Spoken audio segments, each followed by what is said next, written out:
Let me take you through what's in store in the South Indian this Monday evening. The court draws curtain on the 2017 Kerala actor abduction and assault case. Actor Dilip has been acquitted.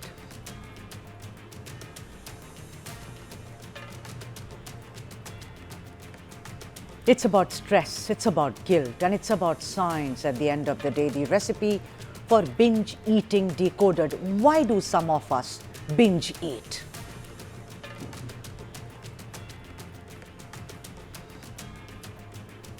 Where Telangana's next decade takes shape, the Rising Summit 2025.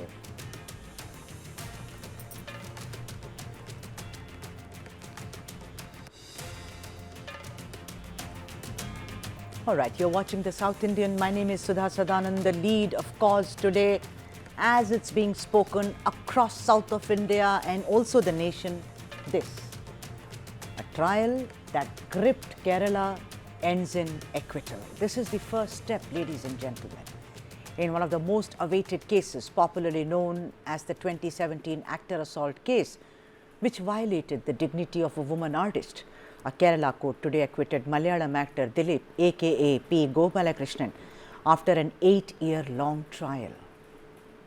The verdict was pronounced at 11 a.m. by Ernakulam District and Principal Sessions Judge Hani M. Verghese, after the prosecution failed to prove Dilip's role in the alleged criminal conspiracy.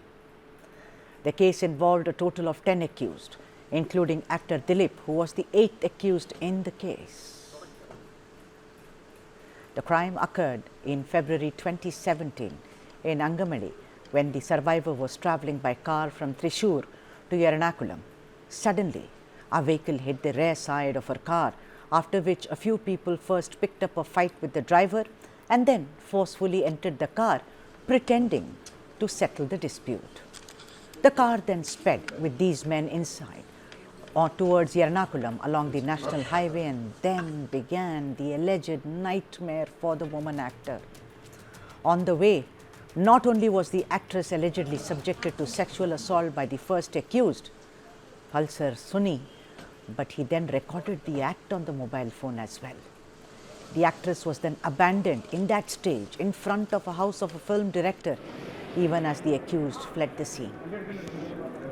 The accused 1 to 6 were convicted of rape, conspiracy and abduction. Their sentencing is scheduled for 12th of December. One of the main accused in the cases, and on your screens right now, Sunil N.S. alias Pulsar Suni, a driver by profession. Then we have Martin Anthony, driver at a private film studio in Kochi. Third, an auto rickshaw driver called P. Manigandan. Fourth, VP Vijesh, by profession an electrician. Fifth is Salim H., who is a bus crew. Pradeep, the 6th accused, is also a bus crew. 7th accused in the case is Charlie Thomas, a bakery worker. The other two, of course, were Sanil Kumar, alias Mestri Sanil, and Sharad. After the verdict, actor Dilip today alleged that the case against him stemmed from a criminal conspiracy, first flagged by his former wife, actor Manju Warrier. He claimed that a senior police officer and a team later implemented the conspiracy, fabricated a false narrative using the prime accused. He said, and I'm quoting Dilip here, "They," meaning the police, got together with the prime accused, Pulsar Suni, and his jail mates to concoct a fake story against me. They got together with some media and to spread this fake story on social media, but the fake story fell apart in court. The real conspiracy was against me. In these nearly 9 years, my image in society and my life itself was ruined.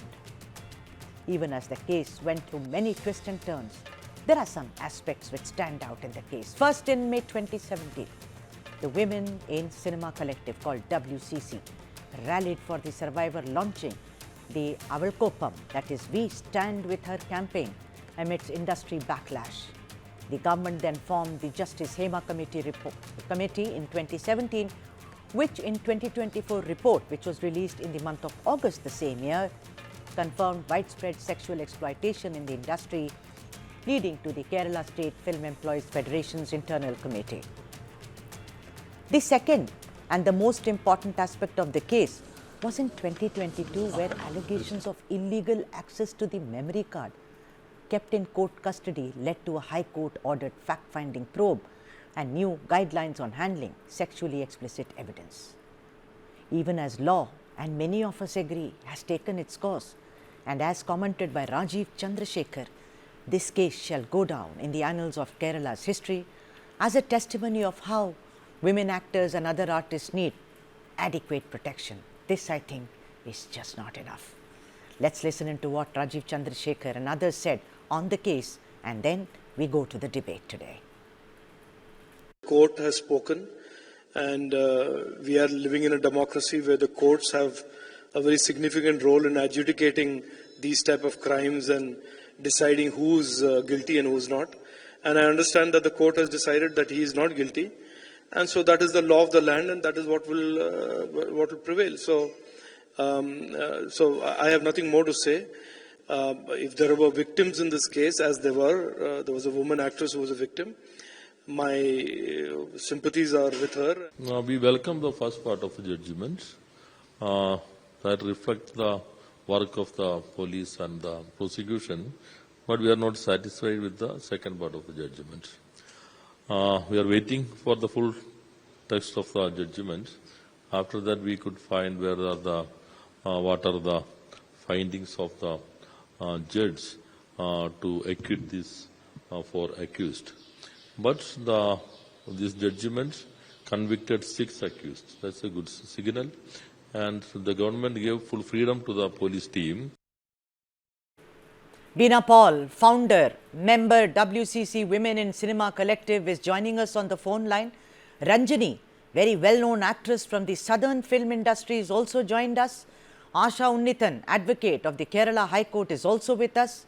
And George Kaliyavel, who is the editor of National Affairs Deepika Daily newspaper, is also with us. Warm welcome to all of you, and my gratitude that you made the time today to join us on this broadcast. Let me first go to Beena Paul. Beena Paul, your opening comments on the case. Of course, this ain't curtains, of course, but then as of today, when Dilip walked free and said that, you know, I have been vindicated, what are your opening comments, Beena Paul?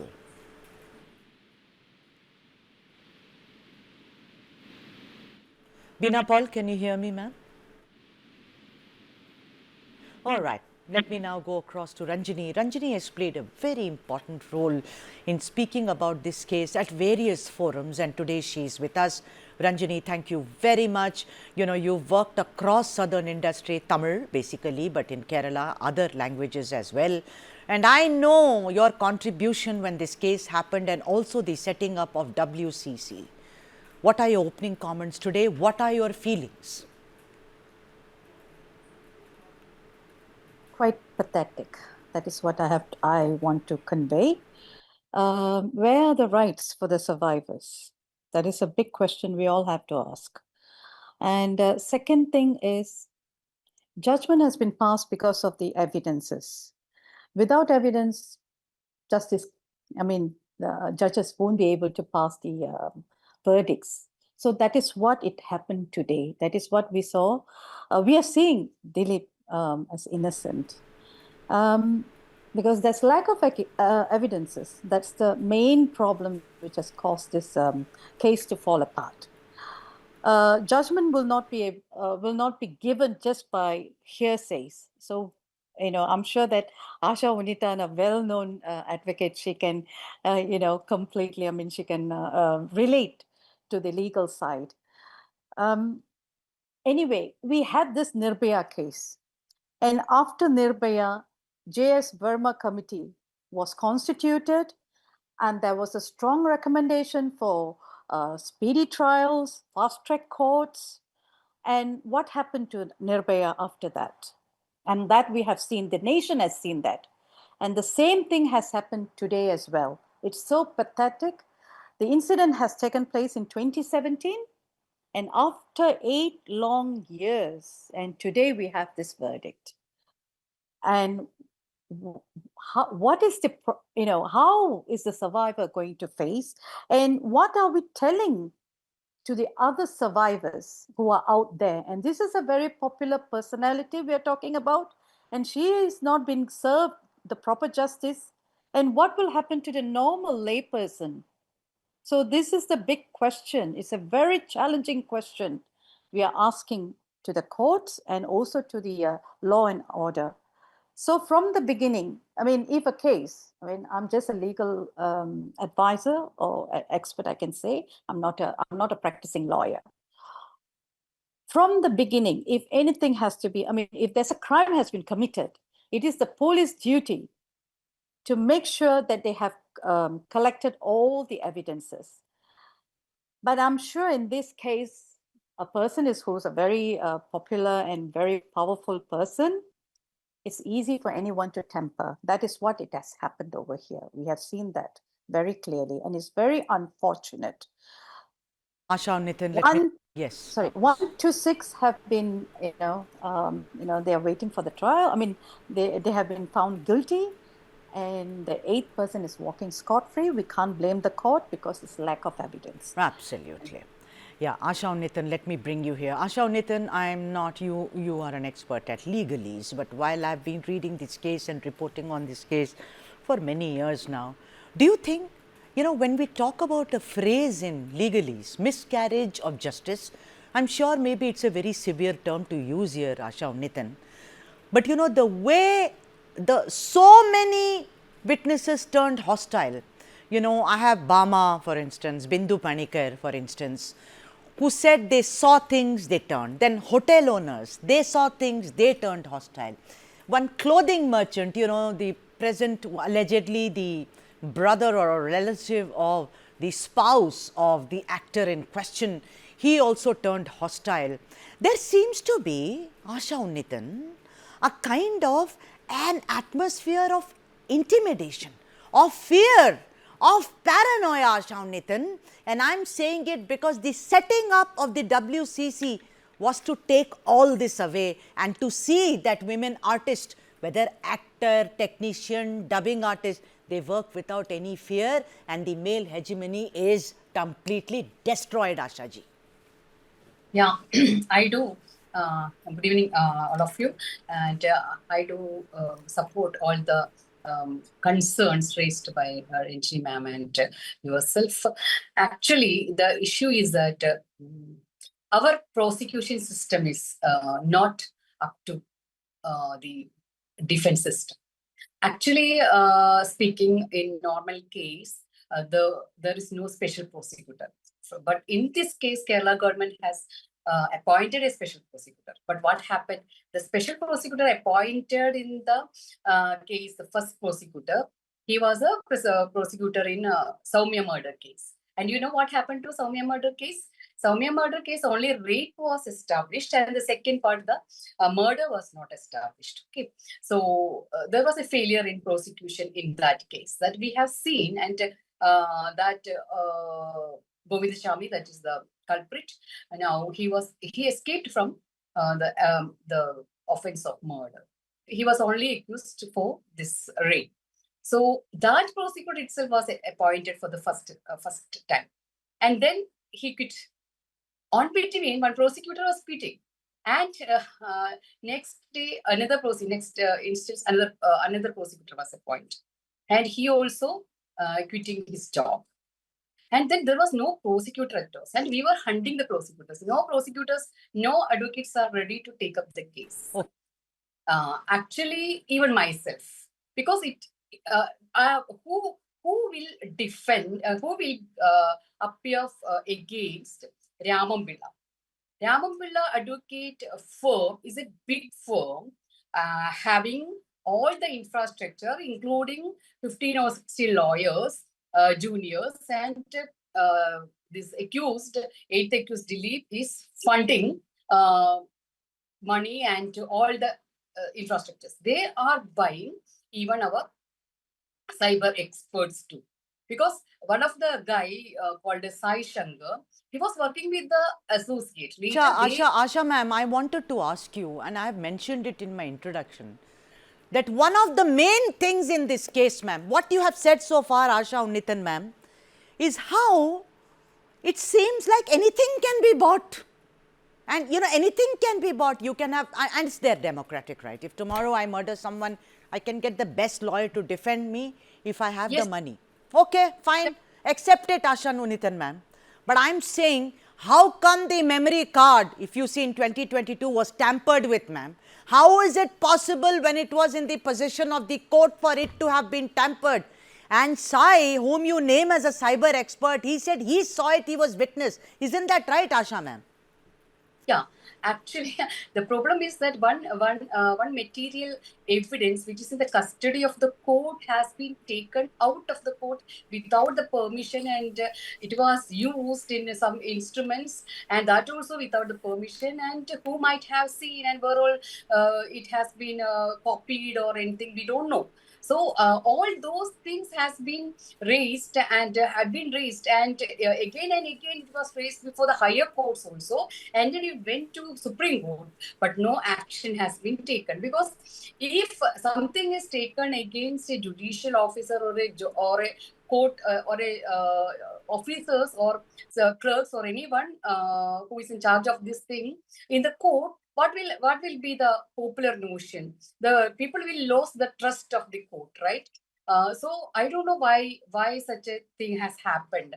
Actually, they are all are assuring us that nothing has been deleted, nothing has been corrected, nothing has been done. You believe otherwise. You believe otherwise. I mean, there is a lot of tampering which went on. George, I'll bring you in here, George.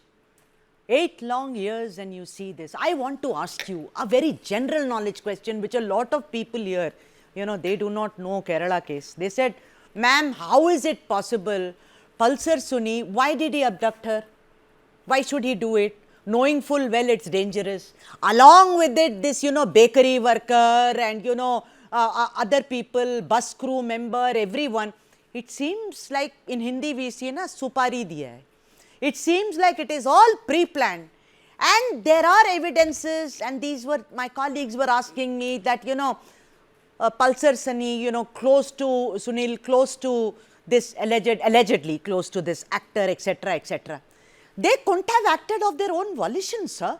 George, there is something more to this matter, and it all started with a personal grudge that allegedly the actor who was assaulted told actor Dilip about Dilip's wife about his affair with his present wife, and this is what happened. I just don't understand this. This is dangerous revenge of all times, I will say. You ruined the life of that woman who was in the car, leaving her abandoned on the road. Thank God for that film director and his wife who took, you know, she took shelter with them. George. Sudha, let me first thank you for putting the debate in the correct perspective, and thanks to my friend Ranjini and Advocate Asha Unnithan for giving a clear perspective of the whole issue.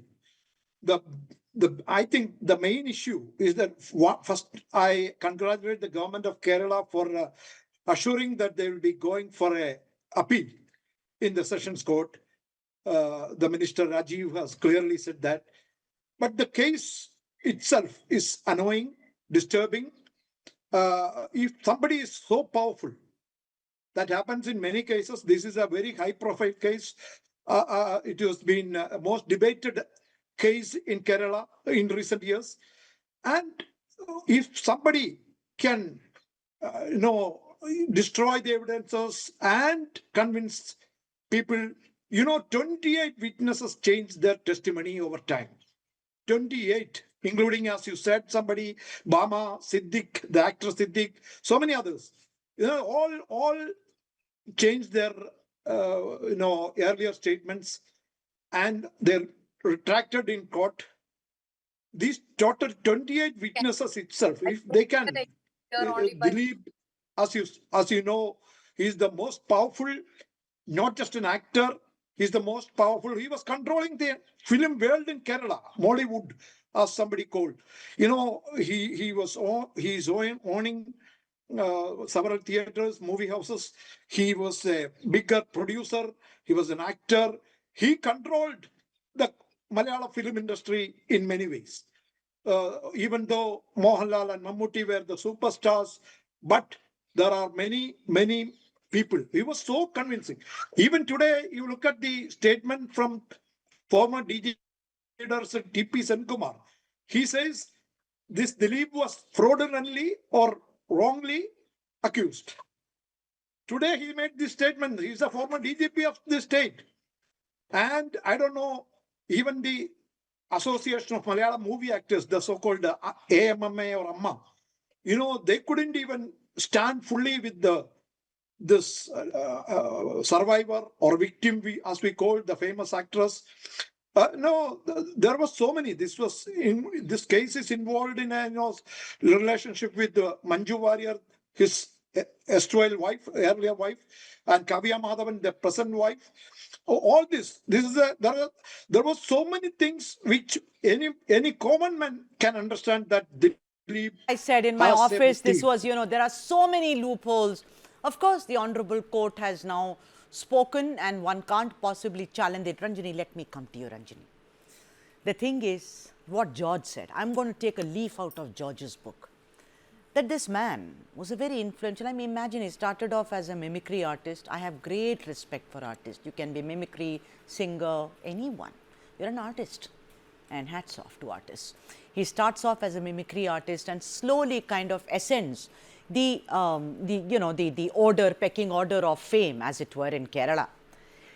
Isn't it true, Ranjini, that in 2008, he was a major fundraiser for Amma? Is it the reason that the men got together to protect him in any which way they wanted to? Isn't it true when he did 2020, that movie, he got a rousing reception? So it almost seems like a boys' club, like a locker room club, where all the men say, buddy, you did this, don't worry, we will protect you. Ranjini. It's not only with Dilip, it's with many male actors. So the main thing I'm very concerned is, after this case, the Kerala government has constituted Hema committee. And from that Hema committee, we got the report, which was published in 2019. 2019 was the conclusion. And then it only got published in 2024. That was last year. And that too, there were a lot of pages were redacted from the so-called promise of the government to the media that they will be giving X amount of pages. But in the end, when I filed for the case, and after my case has come into the courts, and the government hurriedly released the report, because the reason why I went to the court is because of the confidentiality. And people like me, there were 52 of us who went, and I was the first person. And naturally, I could not even see my statement. And I was asking this to the law minister, that I have not seen my statement, and you must ensure it should be published, but it should be, you should, because we have signed a consent form, and you should inform all the participants before publishing and show us the statement and the so-called report which is going to be published. And at the end, it just published without any notice. And most of the, as I said, X amount of pages have been redacted. And I'm sure that Yes. My friend, Mr. George, will be able to clarify. And from there, what are we seeing? So redaction, why it has been redacted. Right. So this, even in the courts, is happening. So just imagine what is going on in the industry, movie industry. Right. So we have Beena Paul with us, who's founder or member of WCC Women in Cinema Collective, on the phone line. Beena Paul, thank you so much for making the time. Beena Paul, what does it do, like Ranjini, who's an actress and very well known, and you must know her, I'm sure. What does this mean for women in Malayalam cinema? What does this judgment mean? Well, we don't really know what the judgment is. We haven't read it yet. Right. We've got to know about, but I think it just raises a lot of questions. It gives us no answers. It also poses the question, because the very powerful men on the other side. So it's all questions, though we keep our faith in the judiciary, and we want to, because it is the judiciary that is finally going to take this forward. But these questions remained unanswered, and so it makes you very uncertain about how this whole thing was conducted, and we will have to wait and see till the judgment comes that what exactly was the evidence, was all the evidence considered, what is the texture of this judgment, etc. Beena, it's very obvious that it's lack of evidence apparently which let, as of today, even as we speak, Dilip off the hook. Now, I want to ask you that this will make your fight, you have to make your fight even stronger.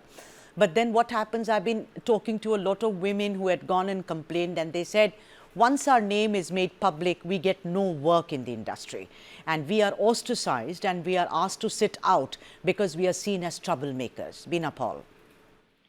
Oh, certainly this has happened. This has happened with the formation of WCC, with anybody has spoken up. Yes, but you see, the problem is that unless we all stand together, which is why WCC was formed, unless we all stand together and ask these questions, this will continuously happen, right? At a point, there has to be recognition that we are a part of this workforce and we belong to the industry as much as anybody else. And it does not work on the whims and fancies of anybody. It works on your professional capability. So yes, I think standing together, asking these questions has to continue. And right from the suffragettes, you know that women who have asked questions have had to suffer, yes.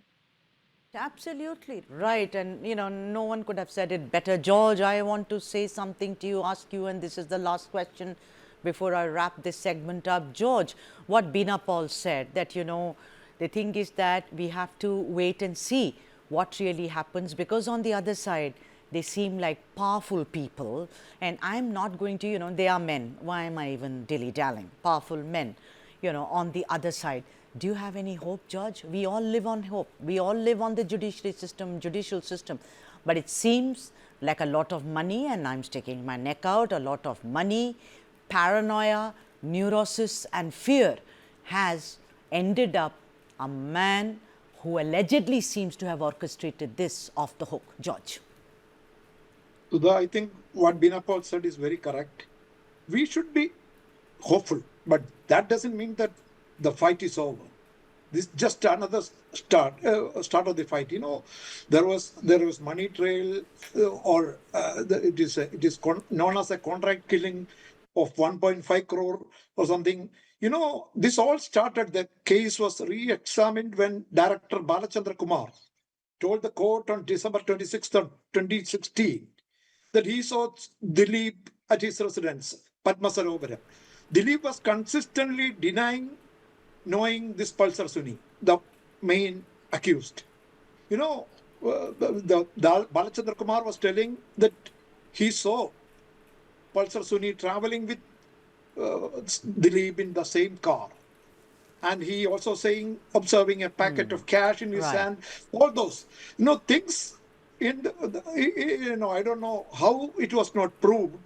I think because of the 23 hostile I think that's the kernel of it all, that those hostile, witnesses, and some of them who died, who are deceased now, weakened the case. But then, like Beena Paul says, we need hope.